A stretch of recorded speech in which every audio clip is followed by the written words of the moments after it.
Faksi Amerika boikot Indonesia. Masa nggak ngerti sih? M. Rizal Fadila. Menteri Agama Yakut Khalil Qoumas mengumumkan bahwa pemerintah Arab Saudi tidak memberi izin jamaah Indonesia untuk melaksanakan ibadah umroh meskipun sudah disuntik vaksin. Vaksin Sinovac tidak masuk standar yang direkomendasikan WHO. Wajah Menteri Agama tentu pucat. Betapa buruk nasib bangsa ini di mata Arab Saudi. Coba direnungkan lebih dalam. Benarkah tingkat kesulitan melaksanakan ibadah umroh sebelumnya Haji 2020 untuk jamaah dari Indonesia ini hanya disebabkan oleh faktor vaksin semata? Sepertinya masih banyak faktor lain, sehingga pemerintah Saudi Arabia cenderung mempersulit. Walaupun demikian, tentu saja alasan sebenarnya tak akan terungkap secara eksplisit. Bukti lainnya adalah rencana pinjaman uang dari pemerintah Saudi Arabia kepada Indonesia yang ditunda. Entah sampai kapan penundaannya. Namun soal menunda pinjaman kepada Indonesia ternyata bukan hanya pemerintah dari Saudi Arabia. Negara-negara faksi Amerika Serikat lainnya juga bersikap untuk menunda pinjaman. Negara-negara yang sudah pasti menunda pinjaman adalah Australia, Jerman, Jepang, Korea Selatan, dan Arab Saudi. Semuanya faksi Amerika Serikat. Sikap negara-negara faksi Amerika tersebut sangat terkait dengan kebijakan pemerintah Indonesia belakangan yang mengabaikan masalah-masalah demokratisasi, kebebasan berpendapat, kebebasan pers, hak asasi manusia, korupsi, dan lingkungan hidup. Arab Saudi kan faksinya Amerika Serikat di Timur Tengah. Masa masih budek sih? Jangan-jangan memang tidak mau mengerti.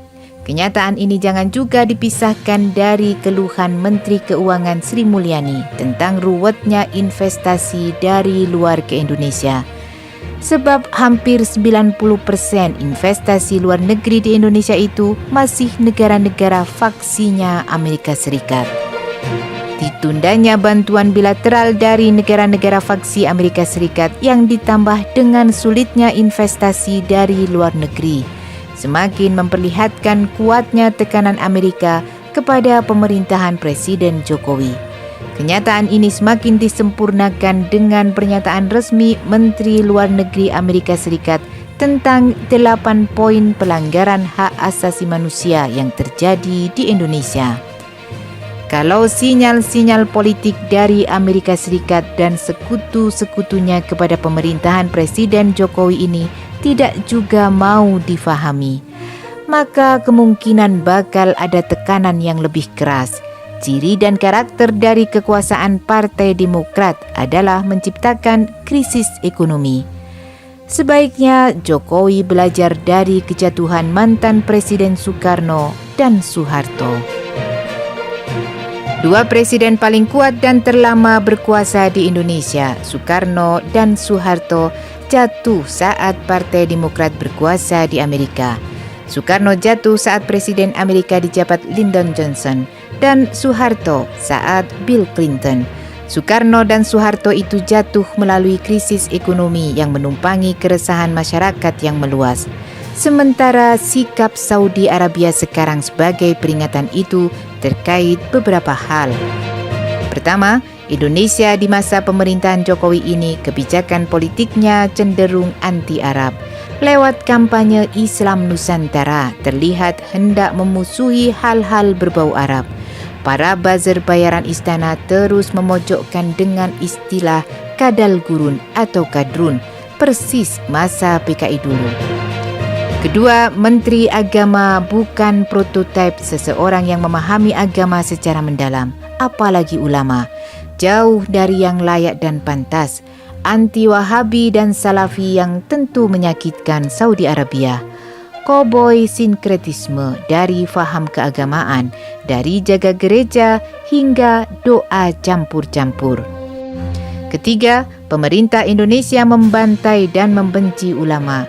Kasus Habib Rizik Syihab yang sedang berlangsung di Pengadilan Negeri Jakarta Timur tidak lepas dari pemantauan Saudi.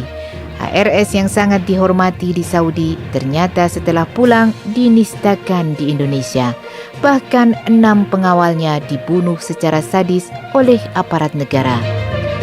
Keempat, gonjang-ganjing calon duta besar Saudi yang ditunjuk Jokowi adalah Zuhairi Misrawi, tokoh yang mengecam Saudi atas pemerasan devisa, tokoh anti umroh dan yang menganjurkan pilihan ziarah kubur daripada umroh ke Saudi Arabia. Kelima, dalam konteks global, Saudi Arabia lebih dekat dan bersahabat dengan Amerika ketimbang China.